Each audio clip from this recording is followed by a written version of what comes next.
Siendo las 9:05, damos la bienvenida. Muchas gracias nuevamente a todos por su tiempo, por agendar el espacio y conectarse con nosotros. Mi nombre es Juan Sebastián Ramos, pertenezco a SAI, hago parte del equipo comercial, a lo que a ustedes se les ofrezca con mucho gusto. El tema del webinar del día de hoy va a ser todo lo relacionado con la parte concepto de computación cuántica y criptografía postcuántica y la problemática en InfoSec. Muchas gracias nuevamente. Me acompaña Samuel, Milton. Yo creo que ya ustedes pues los han visto en otros videos. Sigamos con la presentación. Bueno, sobre nuestros panelistas, el día de hoy nos acompañará Milton Quiroga, empresario, interior gerente y socio cofundador de Cybertech o Site Colombia, ingeniero de sistemas de la UIS en 1991, máster en ingeniería de sistemas Universidad de los Andes, graduado en 1993, máster en Engineering with University Honors de la Carnegie Tech en el 2002, criptógrafo por formación y experto en seguridad de la información. También nos acompaña Samuel Sabogal, ingeniero de sistemas de la Universidad Nacional de Colombia, especialista en seguridad de la información de la Universidad de los Andes, becario Fulbright del Master of Science in Information Security de la Carnegie Mellon University, investigador en ciberseguridad, presentador en RCA Conference, hacker profesional en Chicago, más de una década en estudio o desarrollo de software criptográfico y consultorías, y profesor de la Cátedra de Extensión y Ciberseguridad de la Universidad Nacional. Nuevamente a todos, muchas gracias. Se habilitará en la siguiente diapositiva. Vamos a ver la agenda y la habilitación al final, un espacio para preguntas. Primero, características de la computación cuántica, criptografía postcuántica. Al último dejaremos un espacio de 15-10 minutos para poder solucionar todas las preguntas que ustedes tengan. Y bienvenidos. Sin más largas, te dejo, Samuel. Listo. Bueno, entonces vamos a comenzar viendo qué es el advenimiento de la computación cuántica. Esto hay un buzz en Internet bastante fuerte, e incluso hay un temor de varias industrias con respecto a lo que pueda pasar. Esto se hablaba de que era en el futuro. De hecho, que soy profesor, a veces los estudiantes me preguntan, bueno, ¿y qué ha pasado con la computación cuántica? ¿Cuándo va a llegar? Y antes se pensaba que eso todavía faltaba mucho, pero resulta que ya hoy en este momento existen computadores cuánticos. Acá a la derecha podemos ver un modelo de computador cuántico que está basado en una tecnología de superconducción. Y estos computadores no necesariamente son más rápidos que los que existen hoy en día, sino que permiten aproximar problemas que hoy no podemos aproximar de la forma en que usamos los computadores tradicionales. Una vez tengamos los computadores cuánticos, esto cambiará la industria, por ejemplo, la de las baterías. ¿Por qué? Porque hoy en día podemos hacer una batería de litio, por ejemplo, pero no tenemos ni idea a nivel atómico cómo es que está funcionando eso. Eso podría estar funcionando de una manera sumamente ineficiente. Pero en el momento que tengamos unos computadores cuánticos lo suficientemente desarrollados, vamos a poder entender todas esas relaciones entre los átomos y convertir una batería en algo que dure muchísimo más tiempo, o sea, no una o dos veces, sino muchas más veces. Adicionalmente, para desarrollar medicamentos, hoy en día tenemos unas simulaciones muy precarias porque los modelos de las moléculas explotan exponencialmente y se nos complica mucho entenderlos, pero con los computadores cuánticos vamos a poder modelar estos elementos muy bien y adicionalmente crear nuevos materiales. Y este tipo de cosas que actualmente en los computadores se vuelve un problema que explota exponencialmente, es decir, hay tantas variables que no lo podemos entender. Pero entonces, ¿cuál es la diferencia fundamental entre la computación tradicional y la computación cuántica? Resulta que en la computación tradicional, pues usamos bits, y un bit es simplemente un elemento que puede almacenar un 1 o un 0, que eso lo podemos interpretar como un verdadero o un falso, un sí o un no, o cualquier cosa binaria, mejor dicho. Pero entonces, para construir un computador tradicional, podíamos usar cualquier fenómeno de la naturaleza que nos permitiera representar ese 1 o ese 0.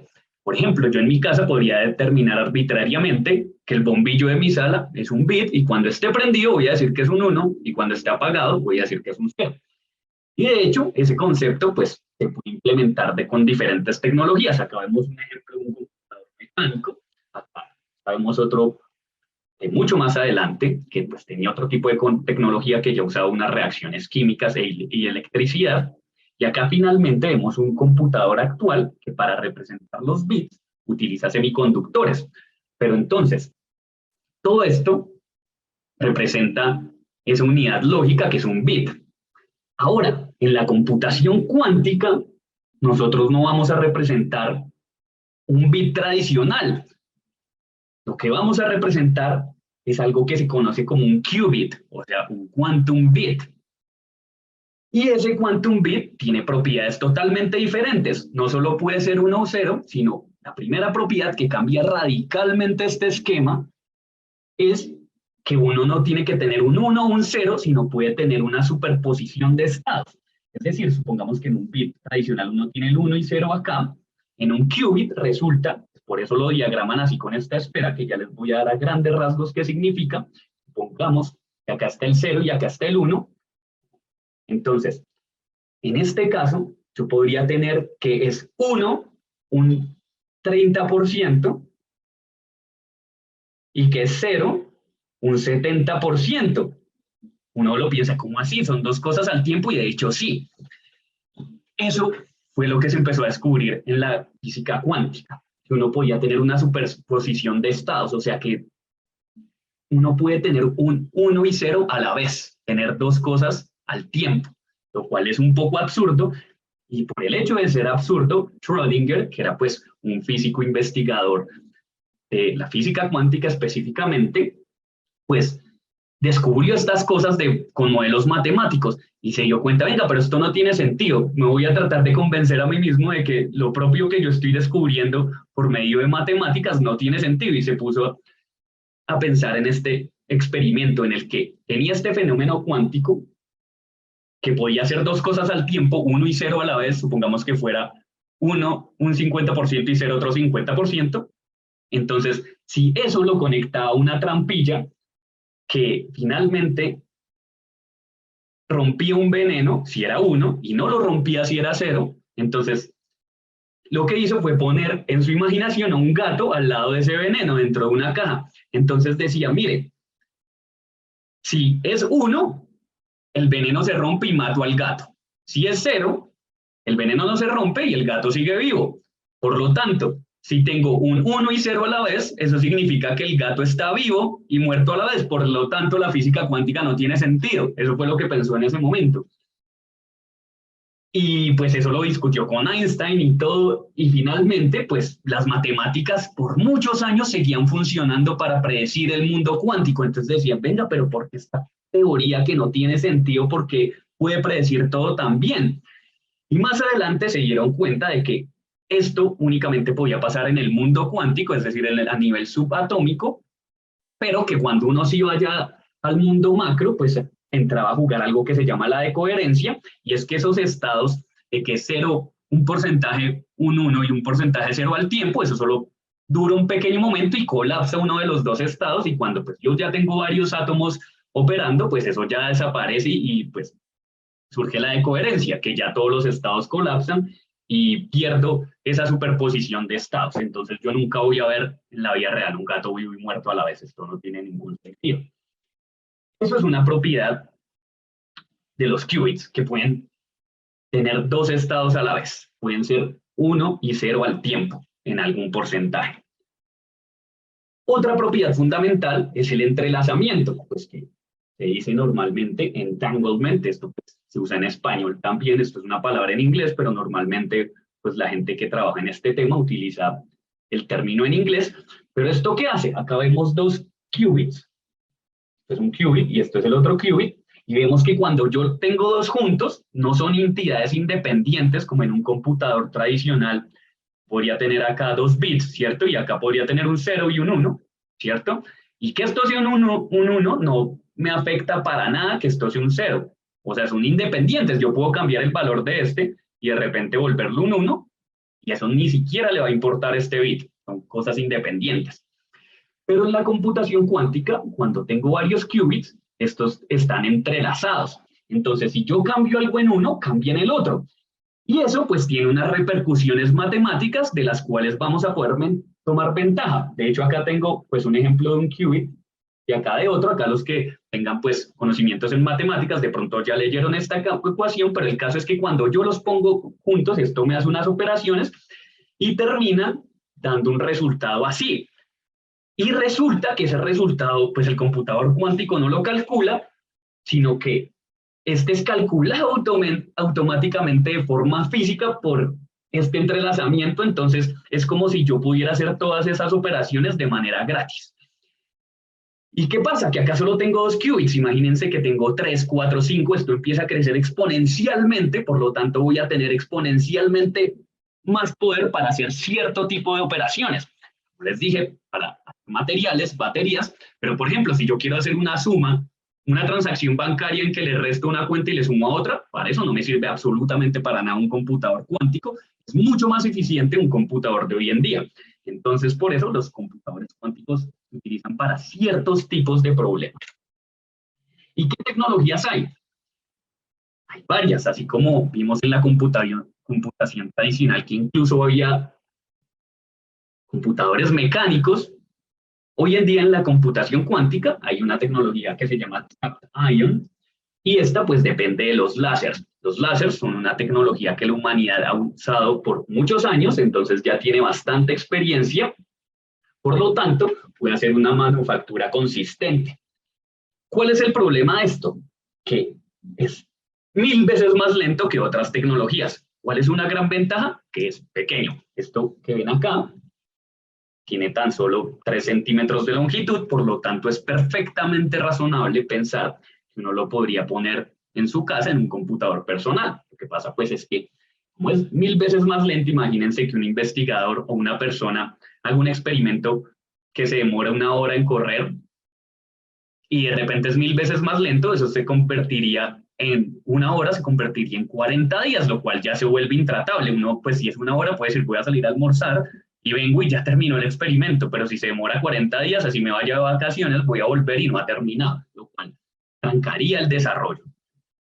Por eso hay otras tecnologías. Hay otra que se llama Neutral Atom y este pues funciona también basado en láseres y tiene algo que se llama optical tweezers, que eso significa como unas pinzas ópticas que por medio de un láser sostienen un átomo en un vacío, o sea, ultra alto vacío, y pues de esta manera puede hacer sus operaciones.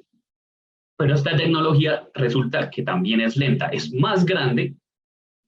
Esto pues podría caber en una mesa de una sala tradicional, pero sigue siendo lento. El más rápido que existe actualmente es bastante grande, que es este que vemos acá a la derecha, y es bastante costoso, es el que está basado en superconductores.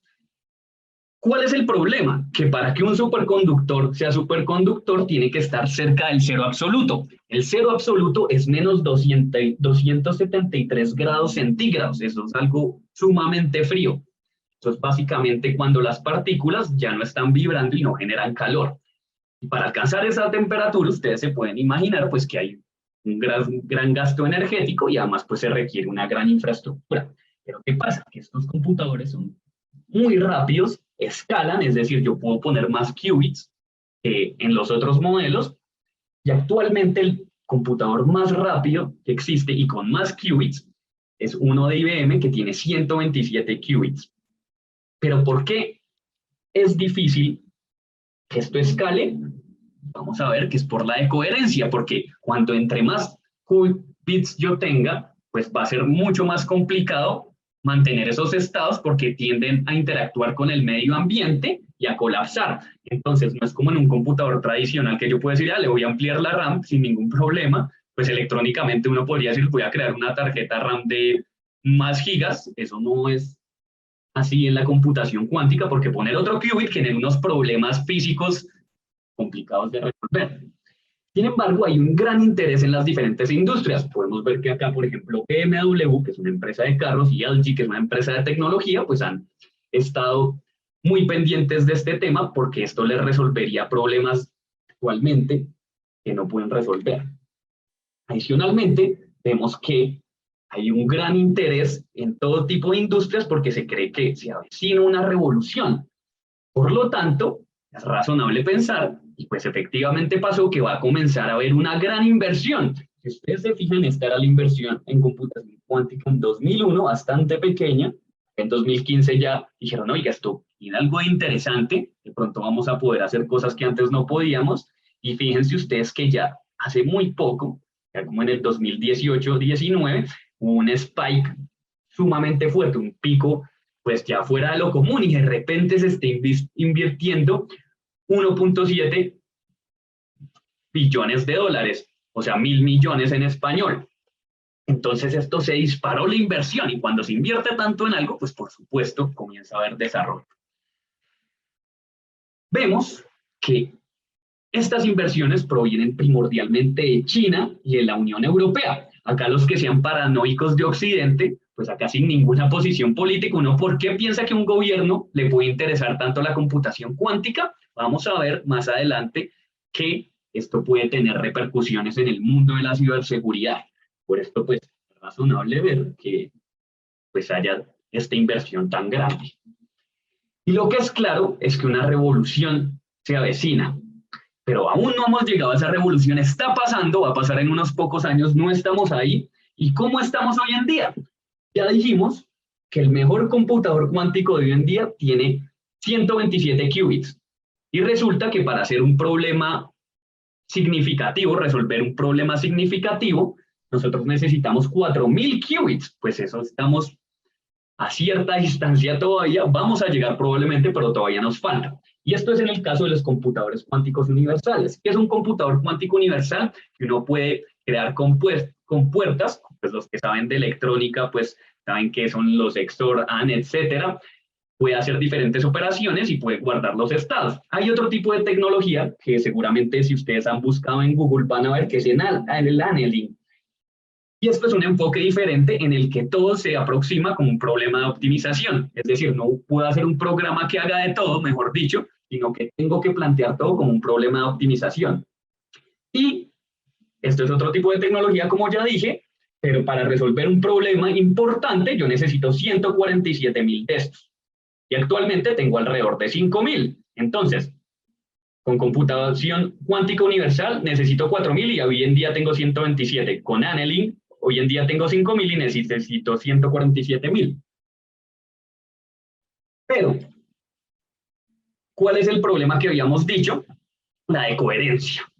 Sabemos que cuando ponemos más qubits, eso va a empezar a fallar, voy a empezar a perder los estados, se va a volver problemático. No puedo decir, venga, pongámosle 5 qubits más, porque se va a volver difícil de manipular y voy a tener unos estados que significan algo en un algoritmo y de repente eso desaparece y me lleno de errores. Y pues eso es lo que decíamos, que esos errores es lo que me permite que se colapse un estado y que el gato efectivamente vaya a estar muerto y no vivo y muerto a la vez. Pero ¿qué pasa?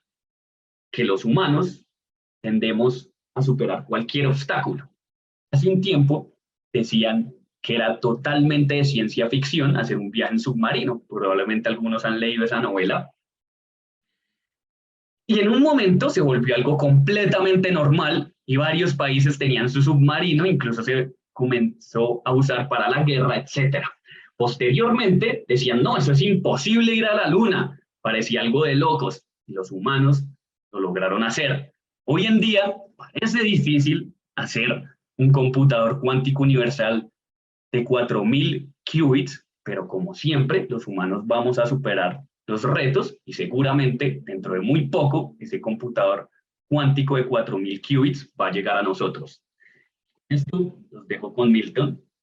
Muchas gracias.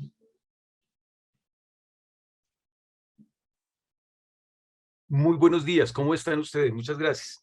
Gracias, Samuel, por la introducción. En este momento estoy buscando la presentación, perdonen ustedes. Les agradezco me confirmen si están viendo la presentación y si me están escuchando bien.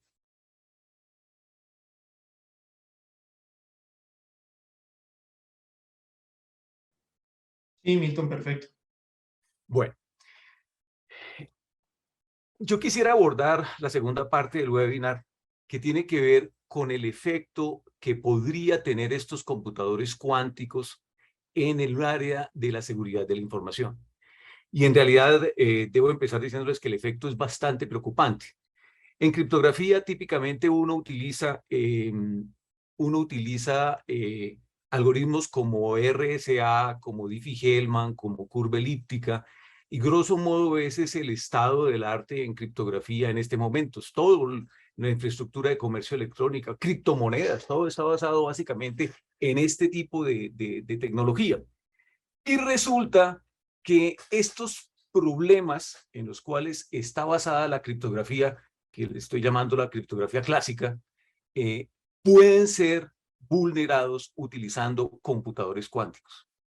Es decir, lo que ustedes ven cuando navegan por internet, que se cierra el candadito, lo que ustedes ven que sucede en WhatsApp cuando dice end-to-end encryption, lo que ustedes ven cuando transan con criptomonedas, blockchain, etcétera, etcétera, todo está basado en estos problemas que aparentemente pueden ser resueltos en tiempos muy rápidos utilizando computadores cuánticos.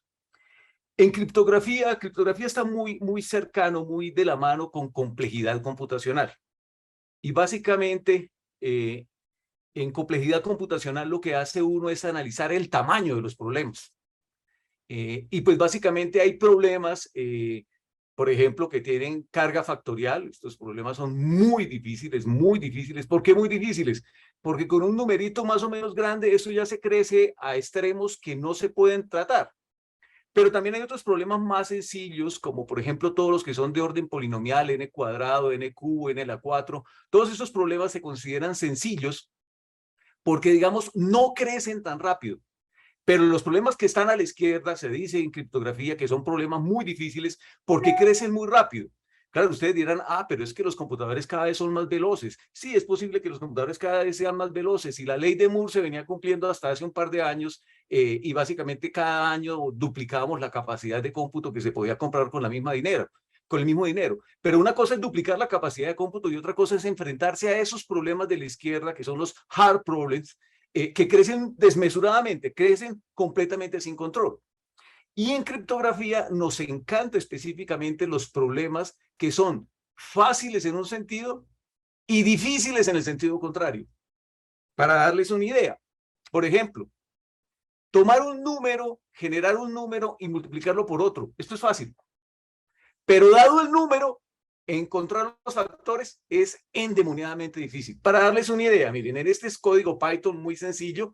Yo básicamente le digo que me genere un número primo, me demoro 2.05 segundos. Le digo que me genere otro número primo, me da 3.39 segundos. Le digo que me los multiplique y se demora 0.45 milisegundos. Es decir, mira, no alcanzo a gastarme un segundo haciendo todo esto. Y miren ustedes lo que sucede. Multiplicarlos es supremamente fácil. Necesité 10 a la 6 pasos, 1.000.000 de pasos. Pero en cambio, si me quisiera devolver, es decir, miren ustedes el número que encontré. El número que encontré es este P, que multiplicado por este que es Q, me da este número grandote. Si yo les doy a ustedes este número grandote y les digo, por favor, encuéntrenme los factores, o sea, este número que empieza por 75, 19, 10 y termina en 48, 97, y les digo, mire, este es el número, encuéntrenme P y Q. Este es un problema endemoniadamente difícil. En este computador, en el cual ejecuté este código, se tardarían ustedes 300 por 10 a la 12 años. Ahora ustedes dirán, no, pero 300 por 10 a la 12 años solamente tengo que esperar a que Intel saque el nuevo procesador y solamente tengo que poner un clúster y cosas de esas. No, la edad del universo es 10 a la 10 años. Es decir, factorizar este número requeriría, grosso modo, 30.000 veces la edad del universo. Estos son los problemas que usamos en criptografía. Y esto que les he descrito acá es específicamente RSA.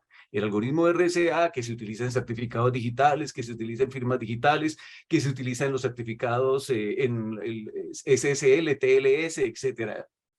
Y lo curioso del cuento es que este mismo problema tan complejo, por ejemplo, si ustedes se quieren ganar $200,000, factoricen este número. RSA estaba básicamente regalando $200,000 al que encontrara los dos factores de este número. Es decir, tomar este número y encontrar los dos factores que multiplicados den ese número. ¿Y por qué está dando $200,000? Porque es un problema supremamente complejo. Porque básicamente requerirían ustedes 30,000 veces la edad del universo. Esa es grosso modo la situación. Pero este problema de factorizar un número, ¿cómo les parece que en un computador digital tradicional es e a la n, por eso decimos que es muy difícil, pero en un computador cuántico es solo n a la 3, que recuerden ustedes, es polinomial, lo que nosotros llamábamos polinomial. Y en efecto, es tal la diferencia que ese número, factorizar ese número, que decíamos que básicamente valía $200,000 factorizarlo y que RSA les daría $200,000 por factorizarlo, en un computador clásico requeriría 30,000 veces la edad del universo, pero en un computador cuántico básicamente solo requeriría 10 segundos, en un computador de 4,099 qubits. Y noten ustedes, por lo que nos contaba Samuel, que esto está relativamente cerca a tener 4,099 qubits. Estamos relativamente cerca.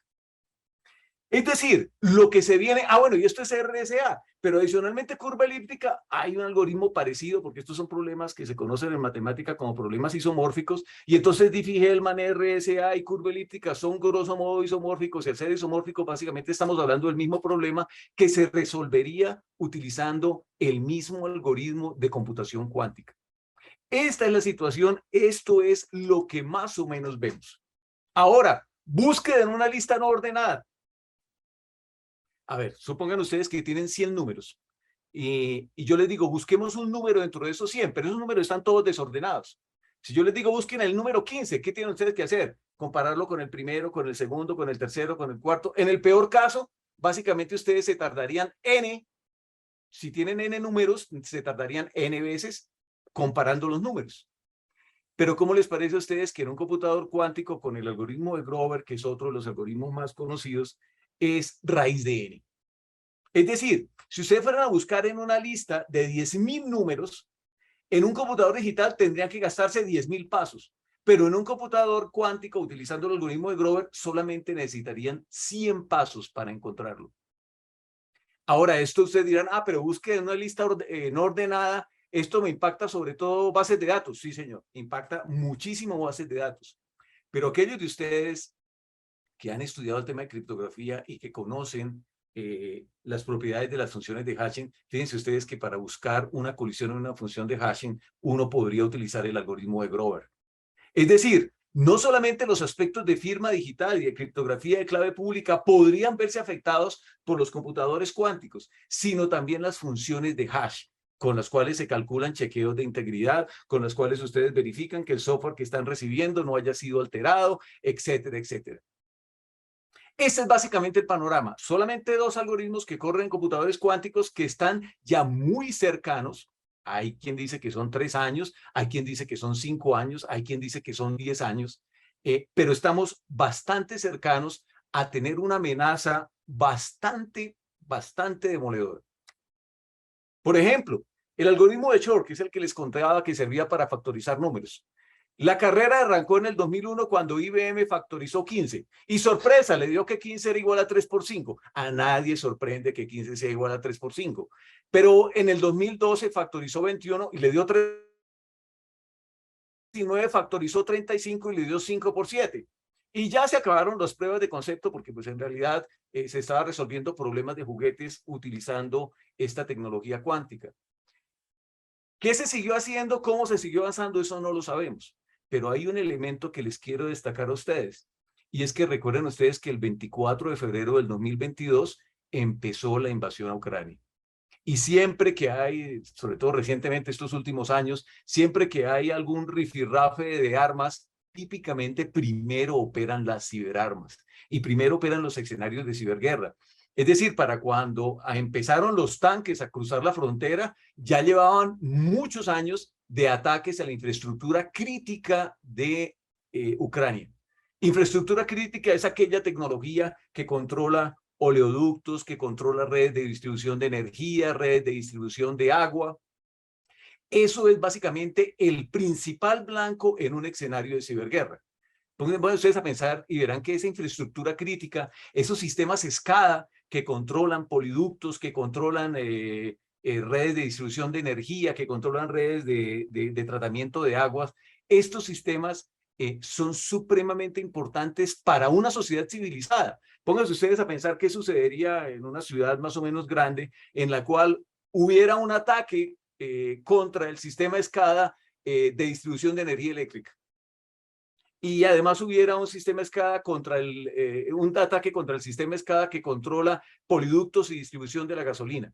Y además contra la distribución de agua potable. Imaginen ustedes qué pasaría en la ciudad si de un momento a otro, por un escenario de ciberguerra, no hubiera energía eléctrica, no hubiera gasolina en las estaciones de servicio y adicionalmente no hubiera agua en las casas. Ese es el tipo de escenarios que pueden suceder en ciberguerra. Pues, ¿cómo les parece a ustedes que aparentemente, y eso aquí son cosas que realmente no se saben con certeza, pero pues básicamente lo que se consideran los analistas es que muchos de los ataques de ciberguerra que sucedieron contra Ucrania al principio tenían una capacidad de cómputo bastante interesante, bastante completa. No se sabe si sea basados en computadores cuánticos, no se sabe si es que China prestó algunos computadores cuánticos para que se hiciera algún ataque contra Ucrania, pero aparentemente ya se empieza a registrar ataques de ciberguerra basados en computadores cuánticos. Y aquí viene la pregunta para ustedes, ¿qué podemos hacer?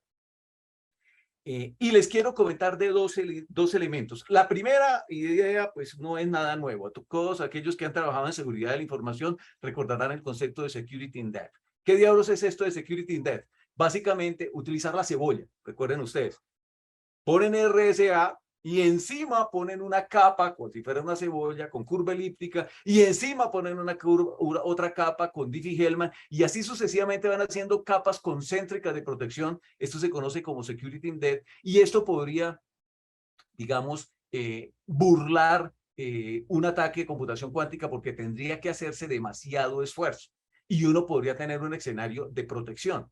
Ahora, el otro elemento que hay que tener presente son los temas de criptografía postcuántica.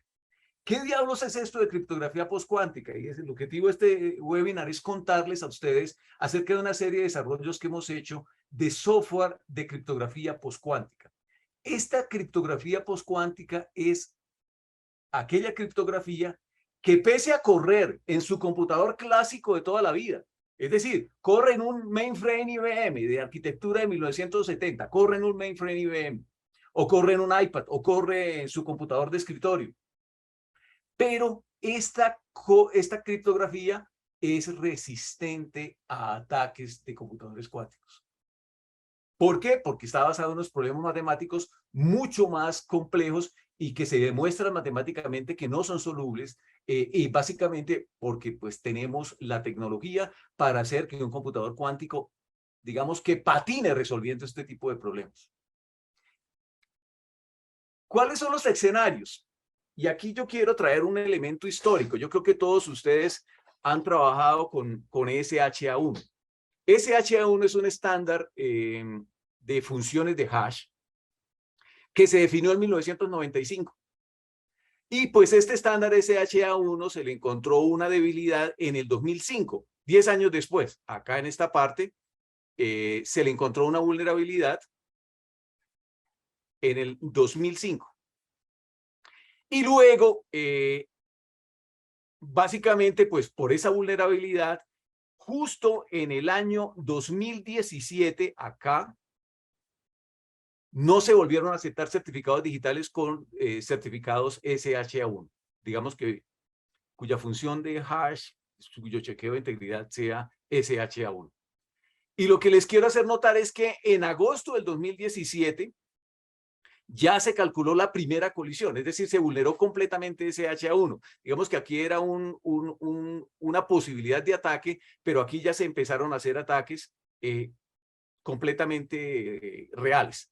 Esto fue desde 1995 al 2017. Ese fue el tiempo de vida, básicamente, del algoritmo SHA1. ¿Qué tenemos ahora? Básicamente lo que se dice, pero como les digo, esto depende del analista de la industria que ustedes consulten.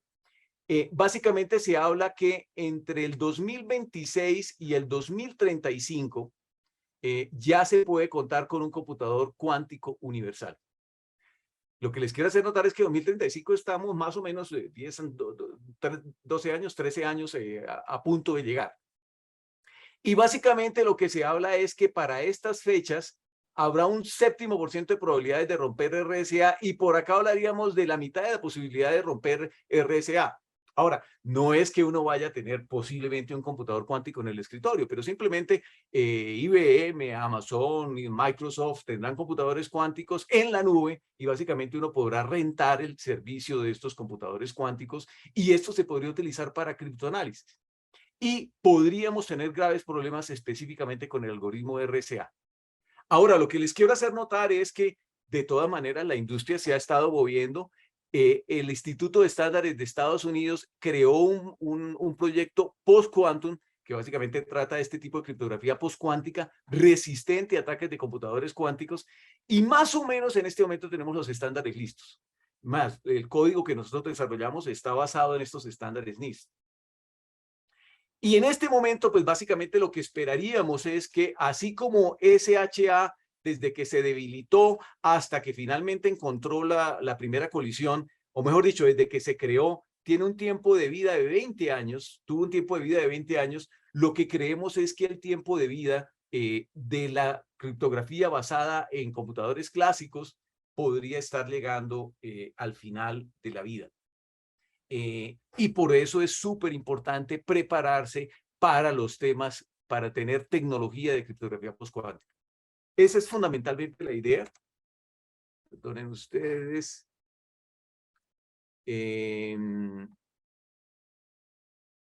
Perdón, ahora cómo borro. Me perdonan ustedes, quedaron unos mamarrachos, ¿cierto? ¿Cómo me borrará? Bueno, ni idea. Mil excusas. Pero le da un estilo muy agradable, no te preocupes. Sí, no, el color está de lo más lindo. Pero bueno, básicamente les quiero, tal vez acá clear otra vez, sí. Por estas razones y por estos escenarios de posibles ataques hacia la criptografía y lo importante que es migrar hacia la criptografía postcuántica, la Casa Blanca esto es de mayo del 2022, estamos hablando hace 3, 4 meses, sacó un memorando a todas las agencias del gobierno federal diciéndoles, oiga, hay que estar atentos del tema de la computación cuántica, tenemos que tomar el liderazgo y tenemos que corregir las vulnerabilidades en los sistemas criptográficos. ¿Por qué fue este llamado? Ya les había comentado a ustedes, hay cosas raras que están sucediendo en Ucrania, todos estos son rumores, de la guerra no se sabe mucho, pero pues básicamente hay preocupación acerca de los analistas de inteligencia, acerca de cierta capacidad de criptoanálisis cuántico que pudieran tener algunos países. Y por eso, pues básicamente este memorando de la Casa Blanca le dice a todas las agencias del gobierno, oiga, a trabajar en este tema porque este tema puede ser muy, muy peligroso. Y pues básicamente hay una serie de estándares ya definidos que son los estándares NIST 8413, que son los que nosotros hemos implementado. Pero algunos de ustedes dirán, bueno, ¿cuándo? ¿Ya es el momento o podemos esperar? Bueno, hay algo que yo les quiero hacer notar. La pregunta acerca de si ya es el momento, básicamente está basada en las respuestas que ustedes generen a estas 3 preguntas. La primera pregunta es, ¿ustedes son infraestructura crítica? Si ustedes operan oleoductos, ustedes operan sistemas de escala de distribución de energía, ustedes operan sistemas de escala, redes de semáforos, ustedes operan cajeros automáticos. Si ustedes operan todo esto, son infraestructura crítica de su país. Y por lo tanto, cualquier problema tecnológico que tengan ustedes va a experimentar la sociedad como un todo problemas muy graves. Y recuerden ustedes, los escenarios de ciberguerra son muy factibles, muy factibles. Entonces, la primera pregunta es, ¿son ustedes infraestructura crítica? Si son infraestructura crítica, hay que pensarlo bien. La segunda pregunta es tiempo de vida de sus datos. Por ejemplo, ustedes están procesando datos ahora y resulta que esos datos tienen que estar protegidos por los siguientes 10 años. Por ejemplo, una historia clínica. Supongan ustedes que son un hospital, una agencia prestadora de salud, de servicios de salud. La historia clínica de uno quisiera que estuviera protegida por, no sé, 30 años, ¿les parece bien? O sea, a ver, pues la historia clínica es supremamente sensible. Uno no quisiera que se supiera, digamos, los problemas de salud que ha podido tener desde que nació. ¿Por cuántos años hay que protegerlo? Digamos que hay que protegerlo por 20 años. ¿Qué pasa la hoja de la historia clínica que tienen ustedes en este momento si en 5 años va a haber la posibilidad de ataques de computación cuántica? Fíjense ustedes que estarían en graves problemas con esa aplicación. Entonces, ¿cuál es el tiempo de vida de sus datos? Si ustedes tienen que protegerlo por 5 o 10 años, el estar mirando criptografía postcuántica es vital para ustedes. Y la otra pregunta que les quiero hacer es el tiempo de vida de sus aplicaciones. A ver, hay sectores que cambiar tecnología es bastante difícil. Por ejemplo, el sector financiero. Ustedes fácilmente encuentran un banco y el banco utiliza un computador mainframe IBM. Adicionalmente, su back office está todo desarrollado en COBOL y RPG y no lo van a cambiar. Por más que COBOL sea de 1970, por más que para cuando se concibió COBOL no había programación orientada por objetos, no había internet, no había TCP/IP, no había redes, no había absolutamente nada, no había bases de datos siquiera cuando se concibió COBOL, pero sin embargo muchos bancos siguen utilizándolo porque pues básicamente si les funciona, ¿para qué lo cambian? La pregunta es, ¿cuál es el tiempo de vida de sus aplicaciones? Si resulta que sus aplicaciones han estado trabajando por los últimos 20 años y ustedes esperan que sigan trabajando por los siguientes 30 años, mirar el tema de computación, de criptografía postcuántica es de suprema importancia. Es decir, bueno, infraestructura crítica, hay que mirarlo. Pero si ustedes grafican el tiempo de vida de la tecnología en las abscisas y en las ordenadas el tiempo de vida de los datos. Y resulta que cuando ustedes grafican, se ven ustedes mismos por aquí, en donde está la bolita roja, pues básicamente la recomendación es, mírenlo con cuidado porque básicamente van a necesitar ustedes protección ante posibles ataques de computación cuántica.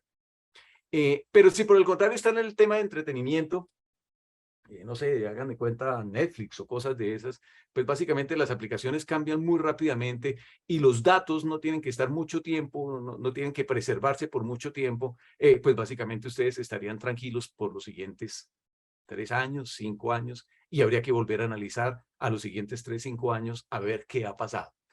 Pero el mensaje que les quiero transmitir a ustedes es que posiblemente, si están en esta bolita roja, si son aplicaciones que son difíciles de cambiar y adicionalmente tienen datos que hay que proteger por mucho tiempo, posiblemente ustedes estén en este cuadrante rojo, que es un cuadrante en el cual hay que tomar iniciativa y mirar la criptografía postcuántica, cómo los puede ayudar. Eso es básicamente el resumen de la presentación. En el mundo InfoSec es posible que ya tengamos un problema cuántico y no lo sepamos con certeza. ¿Por qué? Porque puede suceder, supongamos que no hay ataques de computadores cuánticos y lo que pasó en Ucrania, digamos, es capacidad de cómputo fantasmal que no entendemos bien. Supongamos que no hay posibilidad todavía de criptoanálisis cuántico, pero en 3 años, en 5 años, es decir, y si ustedes tienen datos ahora que tienen que proteger por los siguientes 5 años, es posible que ya tengan un problema de criptoanálisis futuro, solo que en 5 años va a ser realmente evidente. Y va a ser realmente evidente cuando ya no hay mucho que hacer, cuando ya están ustedes en el problema más grave.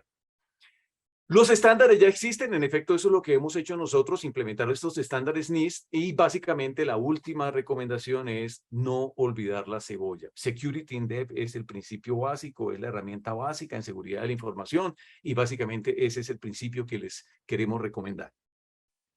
Con esto terminamos la presentación. Escuchamos preguntas, comentarios.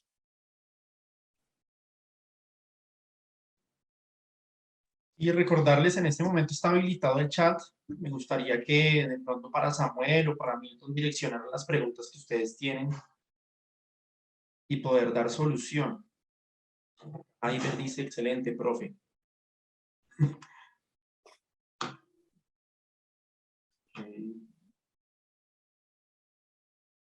Hay una pregunta de Iván Darío Niño.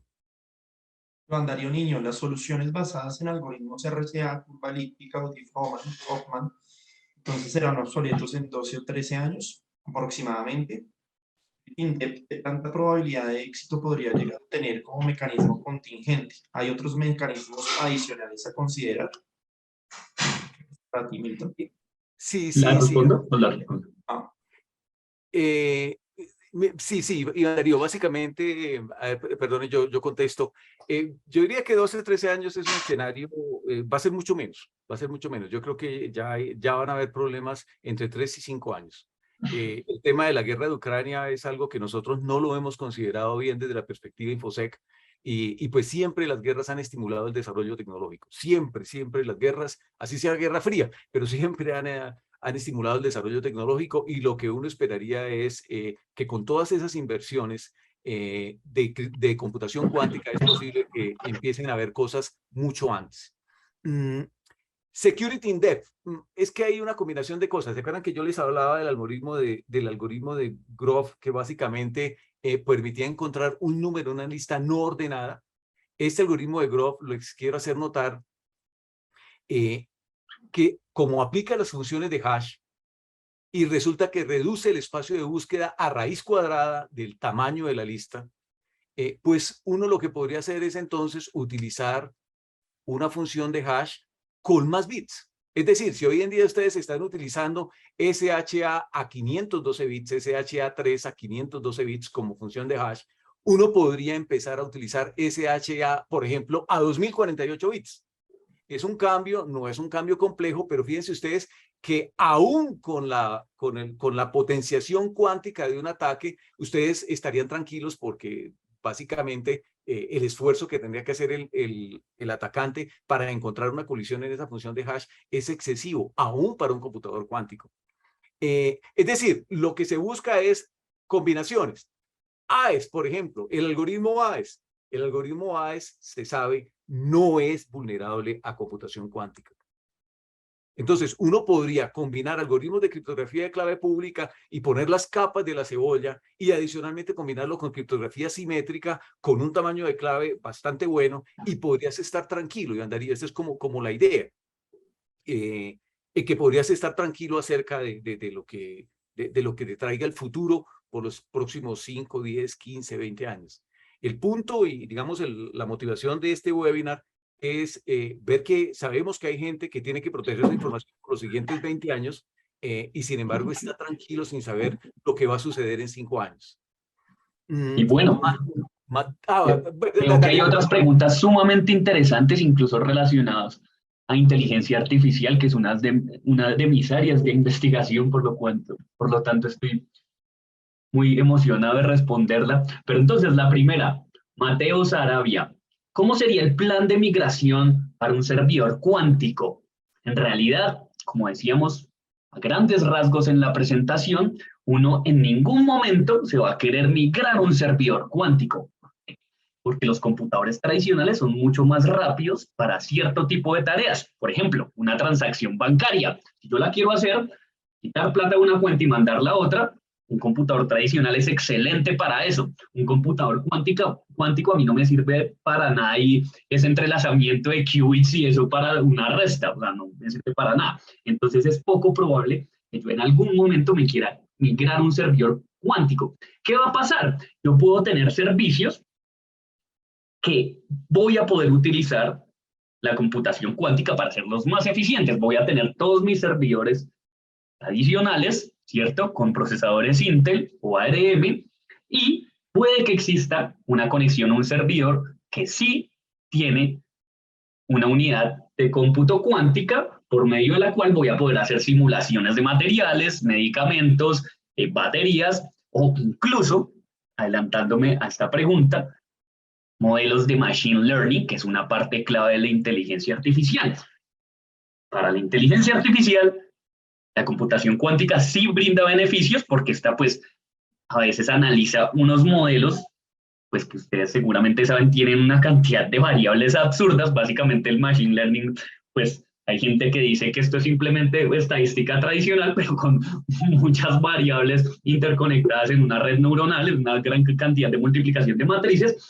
Y los modelos cuánticos sí nos podrían ayudar a hacer esa multiplicación de matrices gigantes mucho más eficiente. Y no podríamos medir qué está pasando en cada matriz, sino dejamos que todos esos qubits interactúen y nosotros solo medimos el resultado final. Por cierto, en computación cuántica uno solo puede medir una vez. De hecho, siempre dan un ejemplo de que si uno aguanta la respiración, se queda ahí un momento y toma el tiempo de cuánto aguantó y después vuelve a hacer el mismo experimento, uno ya no le da lo mismo. Eso pasa también en la computación cuántica. Uno solo puede medir un estado una vez y ya me dio ese resultado. Entonces, en el caso de Machine Learning, yo podría hacer esa red neuronal ayudándome de computación cuántica para las interacciones y todo esto. Finalmente mío y pues puedo obtener un resultado. Pero entonces yo nunca voy a necesitar migrarme a un servidor cuántico, sino voy a poder utilizar la computación cuántica para unos tipos de problemas muy específicos, como criptoanálisis, modelamiento de materiales y algunas partes del Machine Learning. Acá vemos que preguntan un Anonymous. Dice, ¿qué crees que disponen qué países creen que disponen de esta tecnología? Por supuesto, Estados Unidos dispone en este momento, uno se puede loguear a una cuenta de IBM y acceder a un computador cuántico. Lo que pasa es que es sumamente lento. En el circuito que yo les mostraba acá, que es un circuito que tiene 3 compuertas lógicas, uno lo mandaba a IBM y mandaba la petición y le respondían en 1 hora con el resultado. O sea, un simulador en un computador tradicional de modelos cuánticos es mucho más eficiente. Entonces, pues Estados Unidos, China, por supuesto, seguramente Rusia, todas las potencias tienen computadores cuánticos de diferentes modelos. De hecho, ese que estaba basado en Proctation, ese pues es bastante sencillo, incluso no sería descabellado pensar que acá en Colombia hay. Y por otro lado, dicen, si la disponibilidad de la computación cuántica será en la nube, ¿cuánto podemos confiar en ella? Acá nos podrían aclarar un poco que cuánto podríamos confiar en ella, en qué sentido, en los resultados que da tal vez. Mejor dicho, uno puede verificar que si es computación cuántica, pues porque corre un algoritmo y si le da el resultado que pues se espera, probablemente esté usando computación cuántica real. No sé si se refieran a esta sensación de que a veces venden computación cuántica y simplemente están simulando la computación cuántica con un computador tradicional. Pero el Samuel, yo caso creo es que que... tal vez hace referencia a si el operador de la nube está haciendo todo, qué confianza tenemos en el operador de la nube en entregarle información crítica. Creo que es el tema de confianza en la nube. Y bueno, ahí perdóname, yo completo. Sí, claro. Problemas de criptografía postcuántica, desde el punto de vista técnico, pues están basados en un módulo matemático que se llama latices, en un concepto matemático que se llama latices. Y este concepto es realmente revolucionario en criptografía, porque adicional a que se puede hacer criptografía postcuántica, también se puede hacer criptografía homomórfica. ¿Qué diablos es esto de criptografía homomórfica? Perdonen ustedes, no hay un término más sexy. Es un término que tiene todo el significado matemático, pero pues no es un término sexy. ¿Cuál es la idea? Que ustedes toman sus datos, les aplican la criptografía homomórfica, de manera tal que queda cifrado, y luego lo suben a la nube. Y le dicen a la nube, opere con los datos cifrados. La nube opera con los datos cifrados, pero no entiende nunca los datos. Porque para la nube está completamente enceguecida acerca de los datos que ustedes le están pasando, porque ustedes se los pasan cifrados. Solo que ellos operan con los datos cifrados. Eso es lo que permite hacer la criptografía homomórfica y está basada también en latices, en el concepto matemático de latices. Entonces, lo que les quiero hacer notar es que es finalmente el mismo concepto matemático que te permite a ti tener criptografía postcuántica y también criptografía homomórfica. Es decir, uno lo que podría hacer es, quieres utilizar en la nube computación cuántica, pero antes de utilizar en la nube el computador cuántico, tú cifras los datos acá y combinas criptografía homomórfica con criptografía postcuántica. Yo sé que esos son temas, digamos, que no son muy familiares, pero es lo que básicamente se trabaja en criptografía. Y bueno, acá veo más preguntas también, ¿o ya terminaste?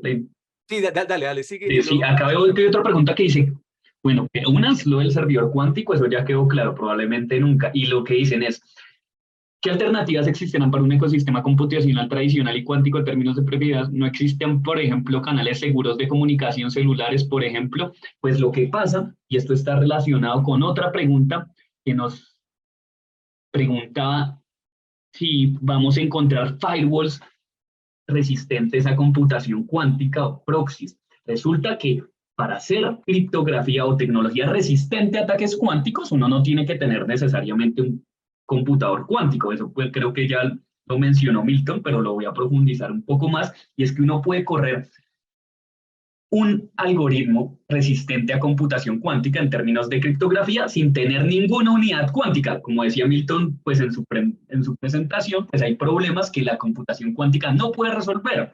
Entonces, si yo quisiera un firewall que tuviera, no sé, para con la configuración una autenticación, pues no me vayan a poder atacar con computación cuántica, pues simplemente utilizo criptografía postcuántica, y la criptografía postcuántica corre en computadores normales, solo que utiliza problemas que la computación cuántica no puede resolver. Eso es básicamente, o sea, para ser resistente a ataques cuánticos no se necesita un computador cuántico, se necesitan algoritmos basados en problemas que la computación cuántica puede resolver.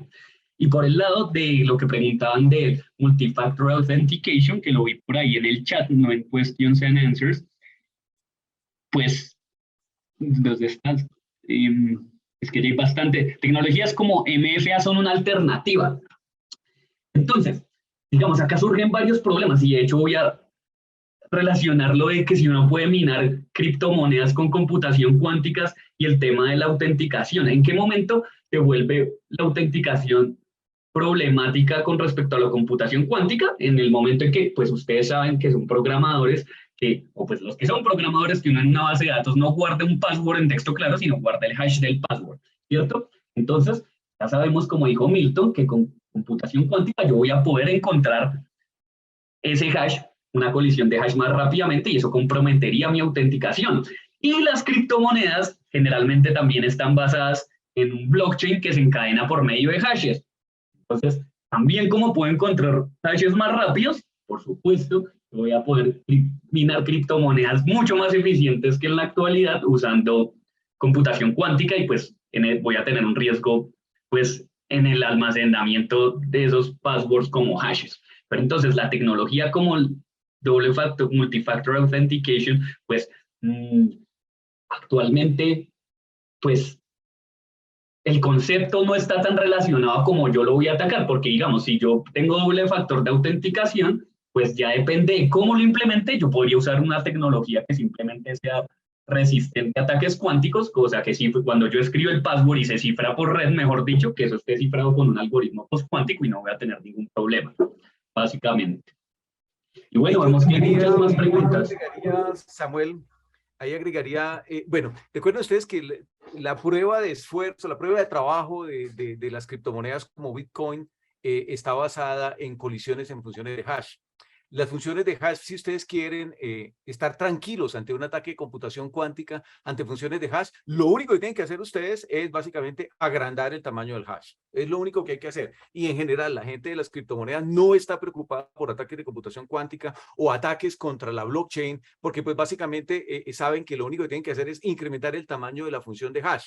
O incluso podrían utilizar funciones de hash que son difíciles en memoria RAM, que básicamente lo que hacen es utilizar un montón de memoria RAM, y por más que tengas un computador cuántico, si tienes que correr la función de hash sobre 1 tera de memoria, pues eso no te va a servir el computador cuántico. Entonces, para eso no hay mayores problemas, no hay mayor preocupación, porque lo único que hay que hacer es incrementar el tamaño del hash. Recuerden ustedes, el mejor algoritmo que conocemos es el algoritmo de Graph, y básicamente lo único que hay que hacer es, como la complejidad es raíz cuadrada de n, lo único que tengo que hacer es incrementar n de manera tal que raíz cuadrada de n sea un número supremamente grande.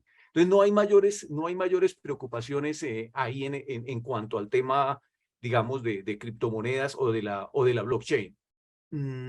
Pero eso era básicamente lo que quería agregar. Continúa, Samuel.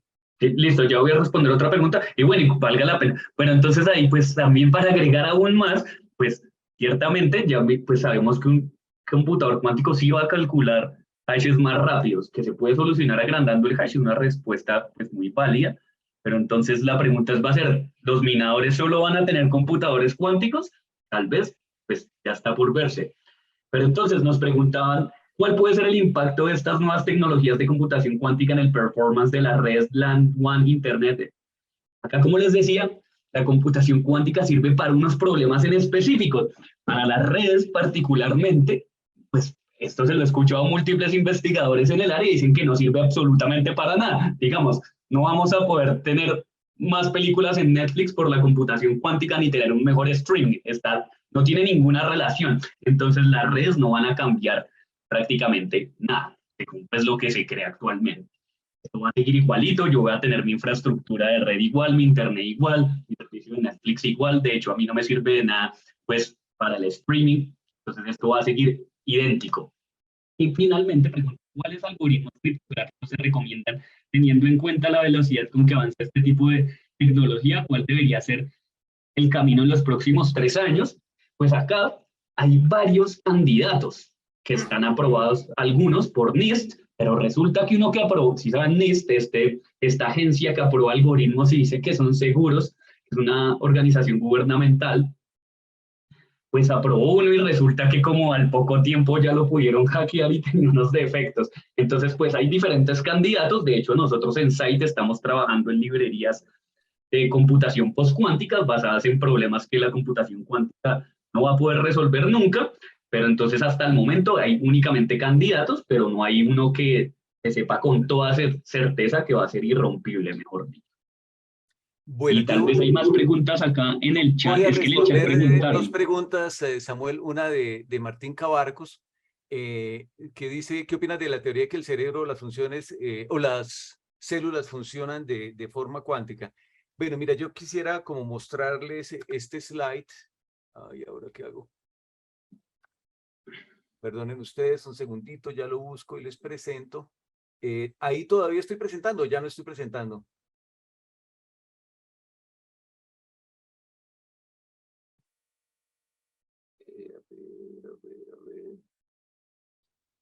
A ver. No sé, ya. Bueno, creo que deben estar viendo una imagen de Boltzmann. Boltzmann es conocido en física como el inventor del concepto de entropía.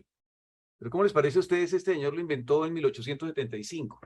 Y les dijo, no, mire, es que entropía es una medida de desorden. Miren ustedes lo informal de la definición de él, una medida de desorden. Y en realidad no se supo qué era entropía hasta que Shannon en 1948 creó la teoría de información.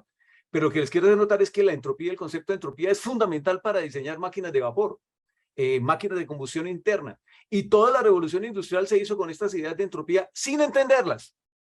Es decir, lo que les quiero hacer notar es que, y aquí me confieso yo con el corazón en la mano, les digo, mucho de la física cuántica que está aquí involucrada, yo no la comprendo, yo no la entiendo. Pero básicamente estoy haciendo como decían los ingenieros de las locomotoras, utilizaban las ideas de Boltzmann sin entenderlas, porque en realidad solamente se pudieron entender hasta 1948 cuando Shannon descubrió la teoría de la información. Entonces, lo que básicamente les quiero confesar es, uno utiliza esto, sabe cómo se puede programar el computador cuántico, en IBM se puede utilizar, hay servicios en la nube y dependiendo del dinero que ustedes paguen les dan más o menor servicio, pero el qubit y el gato y que se está el gato vivo y muerto simultáneamente, mire, esa vaina no busco entenderla. Yo lo que busco es utilizarla en propósitos prácticos, como por ejemplo en hacer cálculos mucho más veloces y sobre todo en diseñar criptografía que sea resistente a estos cálculos veloces de los computadores cuánticos. Hay otra pregunta que quisiera responder. Alguien preguntaba en el chat dónde se podía, qué fuentes había, dónde se podía aprender acerca de estos temas de computación cuántica. No recuerdo el nombre de la persona. Y yo también vi ese comentario. Carlitos Alba. Sí, Carlos Alba preguntaba, ¿qué fuente de información de aprendizaje recomiendan? Bueno, les quiero comentar, en Uniandes, en enero del año entrante, vamos a dar un curso de computación cuántica. Este curso de computación cuántica con aplicaciones de seguridad de la información lo vamos a dar Samuel y yo. Y pues básicamente vamos a estar un semestre completo trabajando sobre estos temas, escribiendo código para computadores cuánticos, un curso bastante completo para entender esta tecnología y el potencial que se puede utilizar en esta tecnología. Este curso yo entiendo que va a ser para estudiantes de la maestría, pero se va a dejar abierto como educación continuada. Y además creo que se va a hacer clase cada 15 días. Entonces, si alguno de ustedes está fuera de Bogotá, podría contemplar la posibilidad de viajar o podría la posibilidad de hacerlo virtualmente en educación continuada. Se lo recomiendo mucho. No hemos parado con Samuel de trabajar en la preparación de este curso y les garantizo que los contenidos son realmente muy interesantes. Creo, Lorena, que el curso puede ser virtual. Lo voy a comentar en el departamento, pero yo creo que es clave que sea virtual. Con mucho gusto, Lorena, haré la mejor gestión.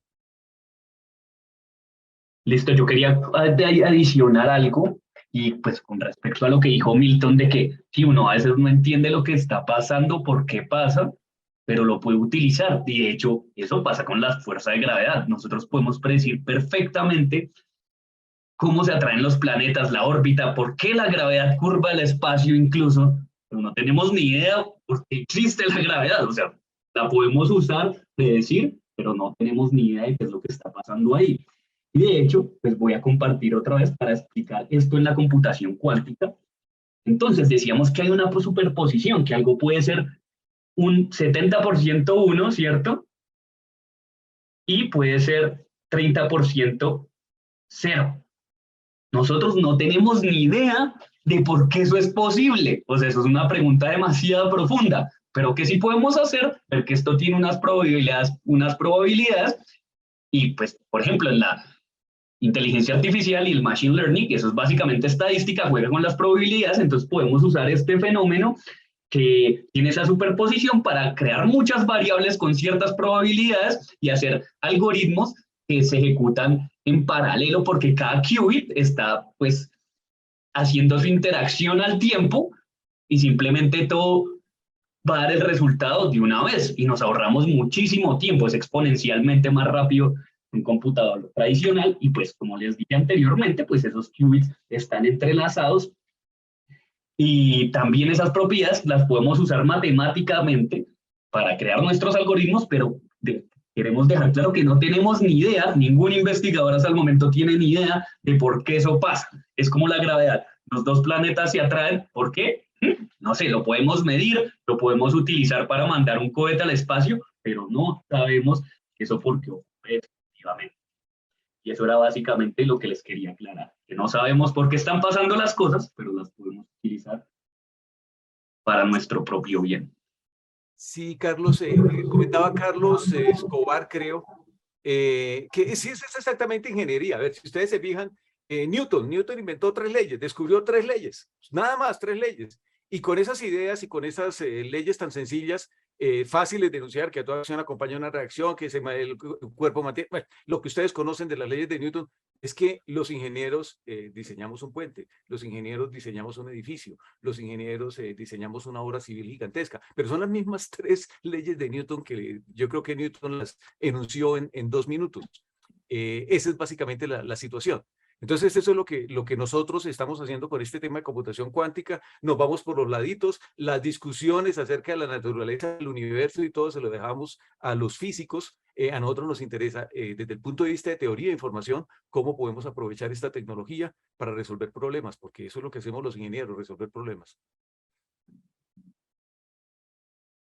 Listo, pues ahí ya son las 10:15, un público excelente, qué buenas preguntas, muy inteligentes todos ustedes y pues qué bueno que hayan asistido. Muchísimas gracias.